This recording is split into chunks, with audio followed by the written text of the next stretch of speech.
निर्वाचन आयोग ने डुमरी उपचुनाव की तारीखों का ऐलान कर दिया है। इसके साथ ही झारखंड में एक बार फिर सियासी हलचल बेहद तेज हो गई है।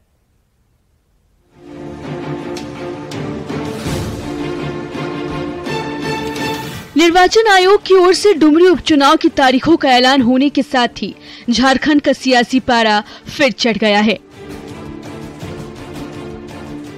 2019 में हेमंत सरकार बनने के बाद ये छठा उपचुनाव होने जा रहा है, जिसमें जेएमएम के नेतृत्व वाले महागठबंधन की अग्नि परीक्षा होने जा रही है।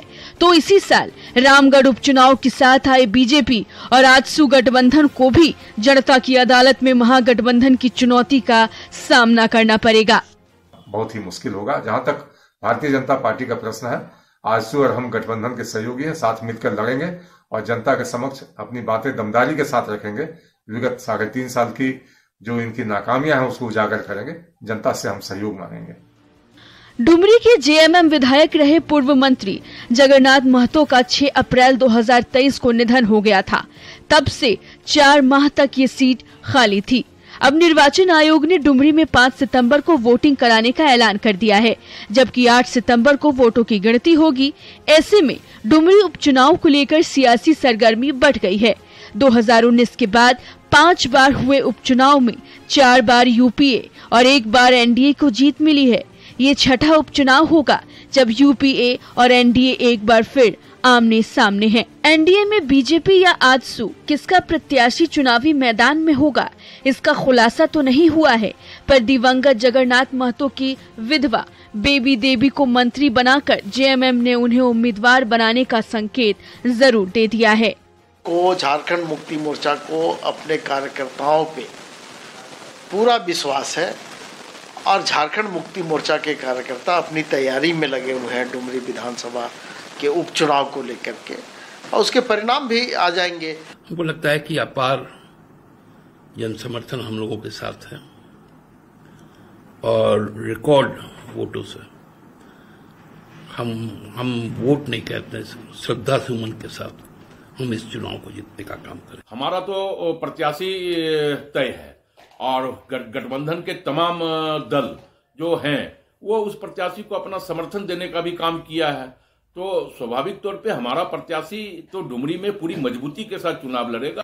चुनाव आयोग की ओर से उपचुनाव की तारीखों की घोषणा के साथ ही झारखंड में एक बार फिर सियासी जोड़ तोड़ का खेल शुरू हो गया है, जिसमें एक बार फिर यूपीए और एनडीए के बीच जोरदार रसाकसी के आसार बन रहे हैं। रांची से संजय सिन्हा और निरंजन के साथ अविनाश की रिपोर्ट।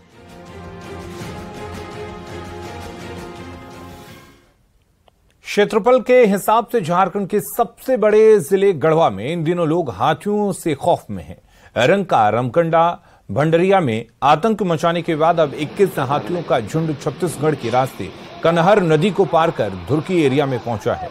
हाथियों ने कई एकड़ में लगी फसल को नुकसान पहुंचाया है, जिससे नाराज किसानों ने वन विभाग से मुआवजा की मांग की है।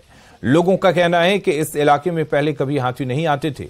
वहीं हाथियों के झुंड पर वन विभाग नजर बनाए हुए है और हाथियों पर निगरानी के लिए पूरे इलाके को येलो और रेड जोन में बांट दिया गया है। वहीं मुआवजे के लिए वन विभाग की टीम आकलन में जुटी है। कैसे नुकसान हुआ आपका मकई के खेत? हाथी आया था रात में, सब सारा खा गया। अच्छा, लगभग कितना खेत में लगा हुआ था? 1 एकड़ के बाद रौंद दिया पूरा? रौंद दिया पूरा। वन विभाग को सूचना दिए थे? वन विभाग को दिए हैं। कब आया था? कौन आए थे? फाइटर साहब। क्या बोले? कि उसको कार्रवाई किएंगे। और बराबर इसका सुपरविजन हम लगातार करते रहते हैं, अपने स्टाफ को भेजते रहते हैं। अगर क्षति हो ही जाती तो उसका मूल्यांकन कराते हैं। अभी विगत 5 रोज में मैंने 15 लाख रुपया मुआवजा का भुगतान किया है और अभी मेरे पास कोई पेंडिंग नहीं है, लेकिन फिर आते ही रहेगा। तो बराबर कुछ न कुछ क्षति महीना में 5-6 बार मकान का या फसल का आ ही जाता है, तो भुगतान के लिए हम लोग पास पर्याप्त पैसा रहता है। हम लोग अगर यहाँ पे मुआवजा का प्रावधान है कि अगर कोई घायल होता है या किसी का डेथ होता है या फसल की क्षति पहुंचती है, घर का डैमेज है, तो सरकार के द्वारा इसमें मुआवजा निर्धारित की गई है। जैसे किसी का डेथ होता है या डेथ या इंजरी के मामले में, डेथ के मामले में लोग पोस्टमार्टम रिपोर्ट ले लेते हैं और एक सनहा दर्ज करवा के उसका कंपनसेशन 4 लाख के प्रावधान है। गोपालगंज में गंडक नदी से निचले इलाकों में बाढ़ का खतरा मंडराने लगा है। आज शाम से नदी का पानी सदर प्रखंड के निचले इलाकों में फैलने लगेगा। लिहाजा गांव के ग्रामीण अभी से चिंतित हैं, क्योंकि गंडक नदी खतरे के निशान को पार कर चुकी है। डीएम डॉक्टर नवल किशोर चौधरी ने गंडक नदी से प्रभावित सभी 6 प्रखंडों से सीओ को अपने इलाके में निगरानी रखने को निर्देश दिया है। गोपालगंज के दुकरण पंचायत से और अधिक जानकारी दे रहे हैं संवाददाता गोविंद कुमार। गोपालगंज में गंडक नदी के बढ़ते जलस्तर से अब बाढ़ का खतरा मंडराने लगा है। नदी के बढ़ते जलस्तर ने एक बार फिर से निचले इलाके में बसे लोगों की चिंता बढ़ा दी है। ऐसे में नदी के जिस तरह से जलस्तर में बढ़ोतरी हो रही है, उससे सदर प्रखंड के राजवाही, मलाही, सेमराही गांव, रामनगर गांव, मेहदिया गांव, कमल चौधरी के टोला, जगरी टोला समेत तकरीबन छोटे बड़े ऐसे 62 गांव और टोले हैं जहां पर पानी फैलने का खतरा बढ़ गया है। हालांकि जल संसाधन विभाग ने सभी अभियंताओं को अलर्ट कर दिया है और जिला प्रशासन ने भी आपदा विभाग को अलर्ट कर दिया है। अभी नदी का जो जलस्तर है वो गंडक नदी का जलस्तर तटबंध के अंदर ही है, लेकिन जिस तरह से नदी के जलस्तर में बढ़ोतरी हो रही है उससे निचले इलाकों में पानी फैलने का खतरा मंडराने लगा है। ऐसे में जो गांव के ग्रामीण हैं उनसे भी हम बात करते हैं, क्या कुछ कर रहे हैं।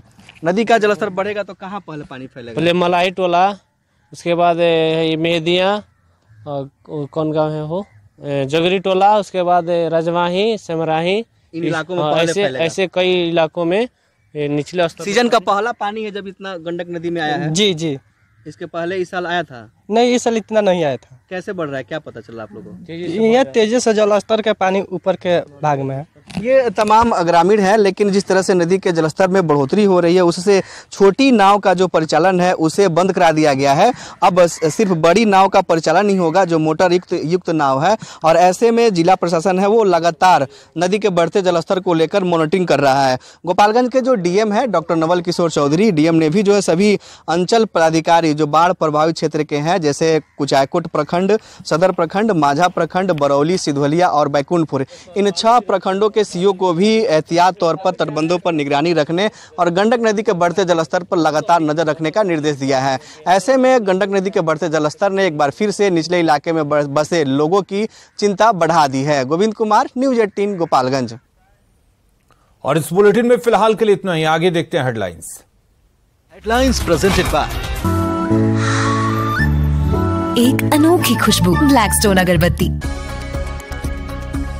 घमंडिया पर घमासान जारी। बीजेपी सांसद रविशंकर प्रसाद ने कहा, आईएनडीआई गठबंधन घमंडिया कहलाना डिजर्व करता है। बड़ा सवाल, आईएनडीआई को कैसे घमंडिया साबित करेगी बीजेपी।